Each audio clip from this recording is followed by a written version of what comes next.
Hey guys, Insomnia here with some more AFK Arena. Today we're going to be looking at some formation. This is actually going to be the first of few guides.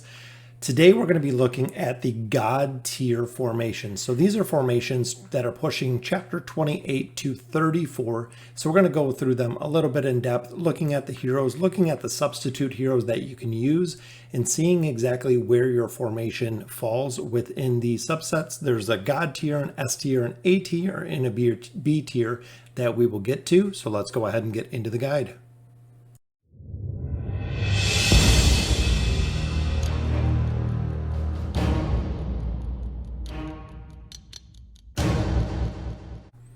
All right, so let's get into the guide. This is another guide that's up on Reddit from White Sushi. It is a late game lineup.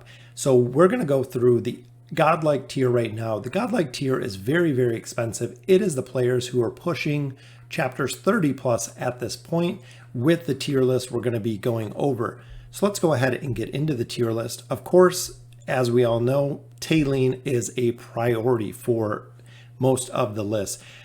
I don't know very many teams that don't run Tailene, especially when you get to late or end game, along with Rowan. Rowan is always a priority because of his, not only his health potions, but his energy regeneration and his energy potion itself, which of course includes the twins. The twins have the ability to not only increase haste, which increases energy, one of them does tank, and they can actually create between both of them a cyclic energy that goes faster and faster and faster as you get further into the chapter or into the campaign, and as you get further into the battle.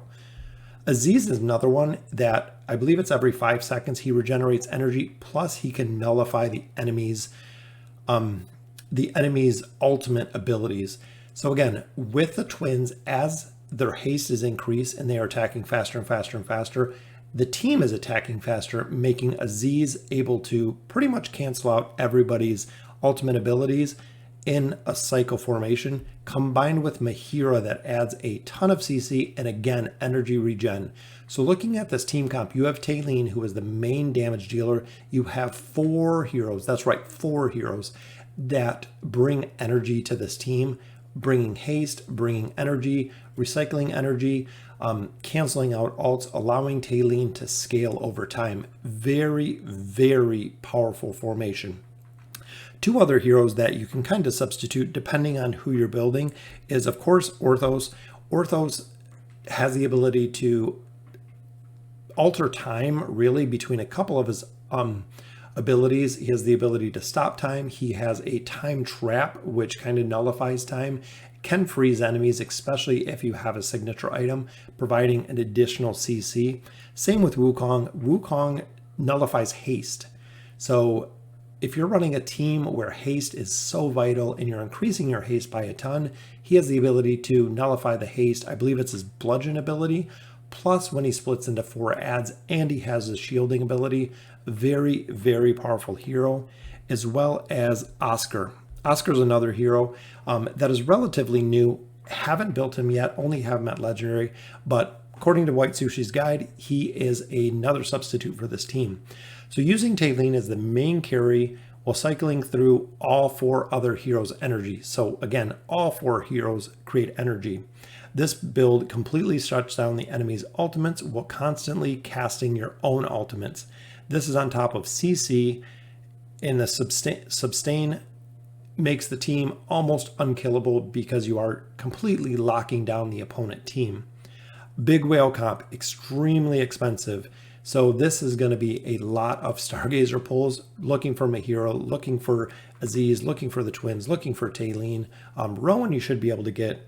So very, very expensive to create this team. But when you have it, this is what people are pushing chapter 30 plus with.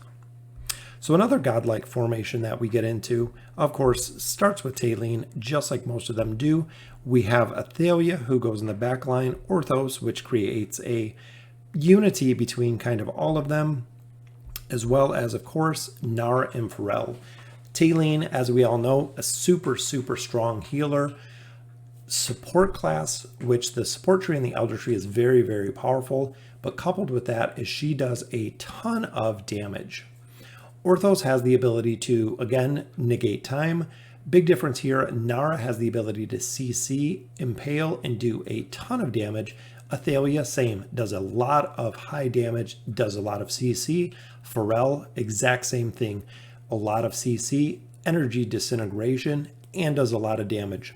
Besides having a 5 faction bonus for this team, because we have 3 Celestials, 2 Graveborn, there's not much synergy.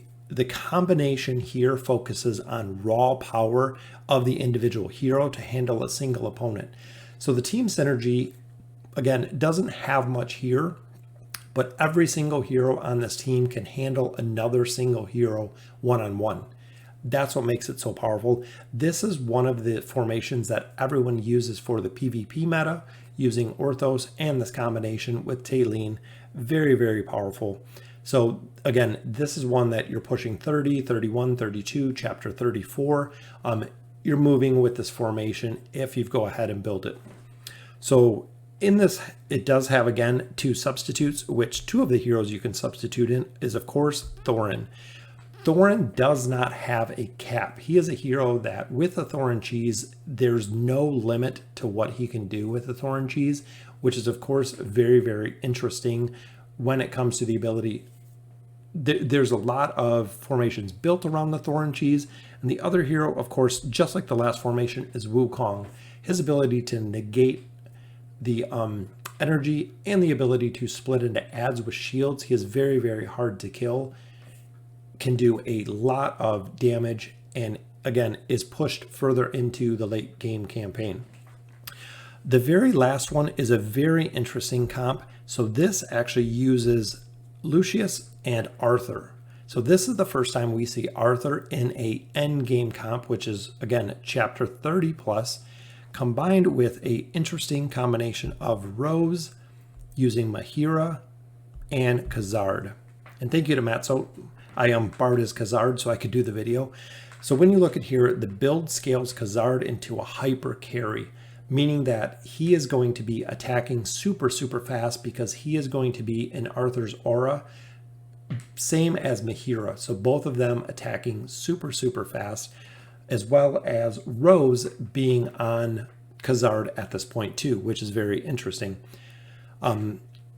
With that, it buffs the crit, it buffs the attack speed. Mahira benefits from it too, allowing her to draw more energy faster, attacking more frequently, making her ults. This is a very, very common build, is Arthur with either Mahira and Khazard or Arthur running with Gwen. We've seen the combination. There's better options for heroes than this, but it isn't a priority comp, and it's rather a common second or third option for late game.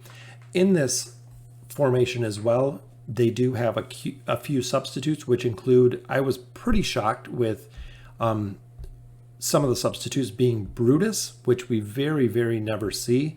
And of course, the double CC, which is the formation shell of the Tassie and Namora.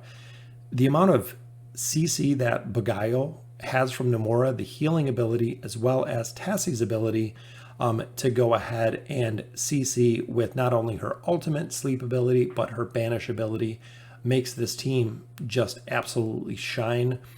So these are the God tier formations. These are the 3 kind of team sets that people are using past chapter 30. So as you're getting further into late game, if you have some of these teams earlier on in the team comps, absolutely going to destroy, going to push right through the campaign stages like you know you're doing. Again, these comps are very, very expensive because they include Talene, they include Mahira, Aziz, Khazard, any of the very difficult to get Celestial and Hypogean heroes. It does focus on and it does carry.